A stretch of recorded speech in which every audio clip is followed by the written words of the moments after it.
here we are with Ron Taylor, our finance director, this August the 12th. Excuse me, it's not August yet, it's July the 12th. It hasn't gotten as hot as it's going to get. But here in the studio, we're going to be talking about finance with Ron this morning. And we're so glad to have you with us, Ron. It's always great to be here, Dr. Lambert. Very good. You're always busy in your office, but I understand you've got some things going on that are going to affect all of us as usual. You've got a budget coming up, right? That's correct. So we're actually just starting the 2019 budget planning process. Okay.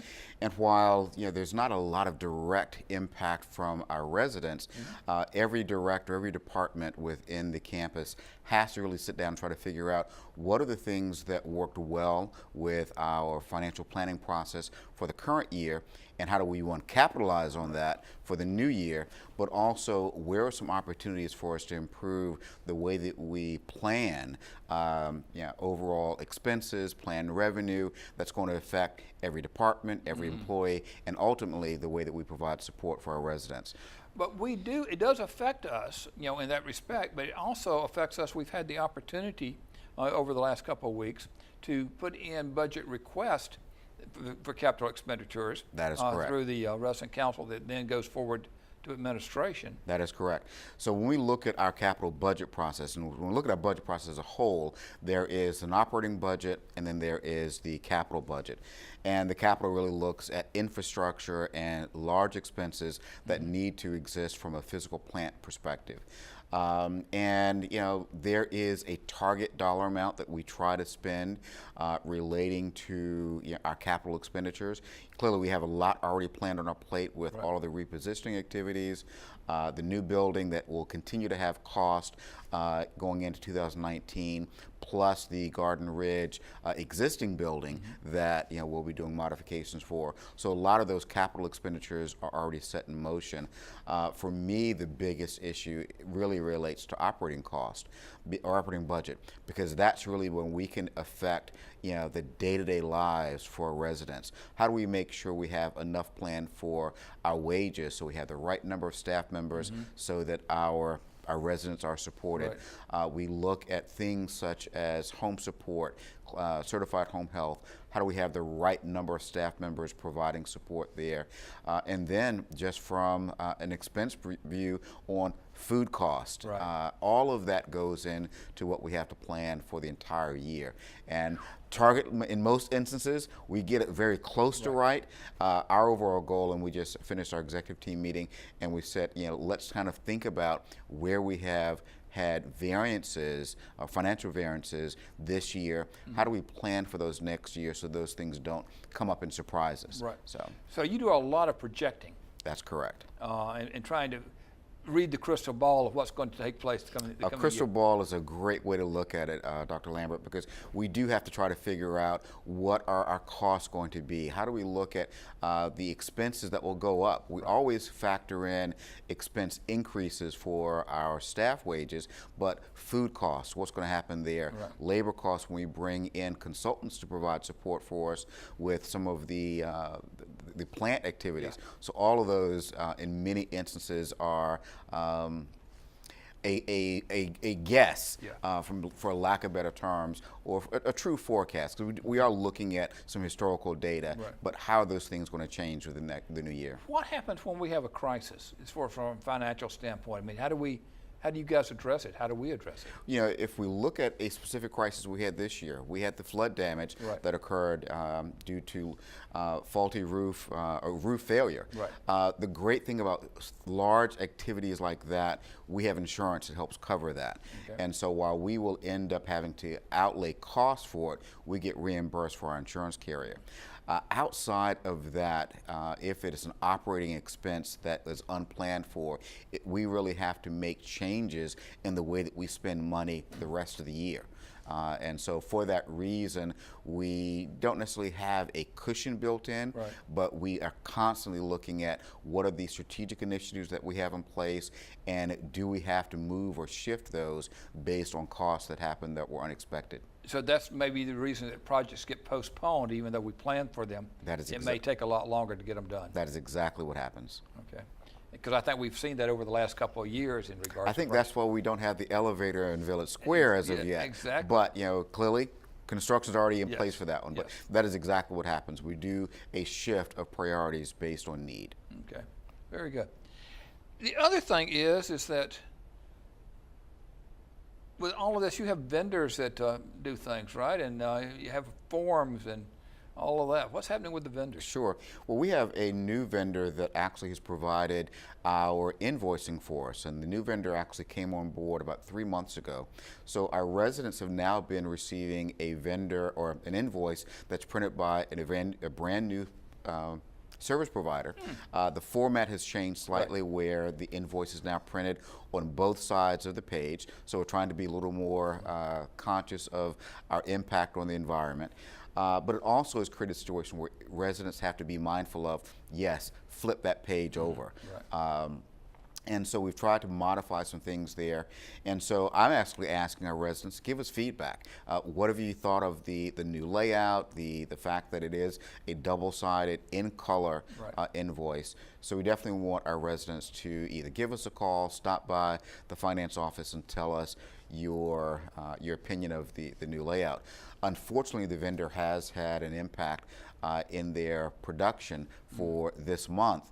And so we were supposed to receive the invoices a couple of days ago. Right. We've not received them as of yet. So they are going to be a little late in getting into the cubbies of our residents. So did want to make sure folks were aware of that, because individuals are expecting to see that really around this time, the 11th to 12th. Right. But it is probably going to be, if not Friday, on Monday before they're in cubbies. So a little bit of a delay there. So that means that we can delay payment?